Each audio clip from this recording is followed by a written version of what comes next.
హైదరాబాద్లోని అసిఫ్ నగర్ ప్రాంతంలో ఉన్న ఫరీద్ ఫ్రూట్ షాప్ గోదాంపై హెచ్ ఫాస్ట్ అధికారులు ఆకస్మిక దాడులు నిర్వహించారు.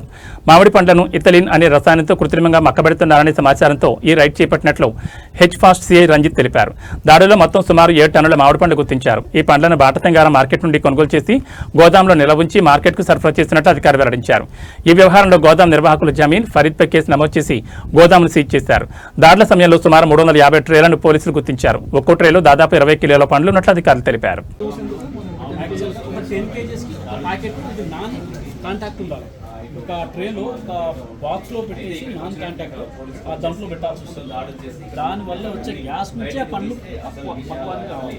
వీళ్ళు ఏం చేస్తారు, ఇట్లా వాటర్లో డిప్ చేసేసి దాంట్లో ఏం చేస్తారు, ఒక 6-7 ప్యాకెట్లు ఇట్లా వేసేసి వదిలేస్తారు. కింద మధ్యలో అట్లా అది 10 రోజులు రావాల్సింది తొందరగా వచ్చేస్తుంది. ఎన్ని డేస్లో వచ్చేస్తుంది? ఇది 5 రోజులు వచ్చేస్తుంది. దాన్ని ఆవురావు మనం ఏం చేస్తాం, తర్వాత ప్రిపేర్ చేస్తాం. సో ఏంటంటే మా విజ్ఞప్తి ఏంటంటే మీరు ఎక్కడైనా కొనడానికి వెళ్ళినప్పుడు చూడండి, అతను క్వశ్చన్ చేయండి, అసలు ఎంతో ముందు ఏర్పడుతుంది, దాని అవసరం అయితే దాన్ని ఒకసారి ఓపెన్ చేసేకుండా చూడండి. అతను ఓపెన్ చేసినప్పుడు ఒకటి మీ ముందరనే ఉంటాయి అన్ని చాలా అట్రాక్టివ్ ఉంటుంది. ఈ పండు ఓపెన్ ఒక 4 బాక్స్ లాంటివి కంటైనర్ లాంటివి పెట్టేసి 2 యూజ్ చేయొచ్చు. అది ఒక 10 kg ఒకటి 20 kgs 2 యూజ్ చేయొచ్చు. కానీ వీళ్ళు అది కాంటాక్ట్ వాటర్లో చేసి డైరెక్ట్ పళ్ళ మీద వేసేస్తారు. ఇట్లా వేయడం వల్ల పండు తొందరగా పక్వాన్ని కలర్ వస్తుంది అంతే.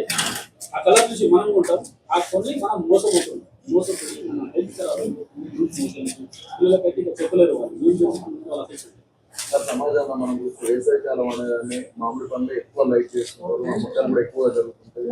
సో మొత్తంగా ఏం చెప్తారు మీరు ఏది కొన్నా ఒకసారి చూసి కొనండి. అసలు ముందర ఉంటాయి మీ బండ్లు చూస్తారు, అందరు బండ్ల మీదనే ఉంటారు. అన్ని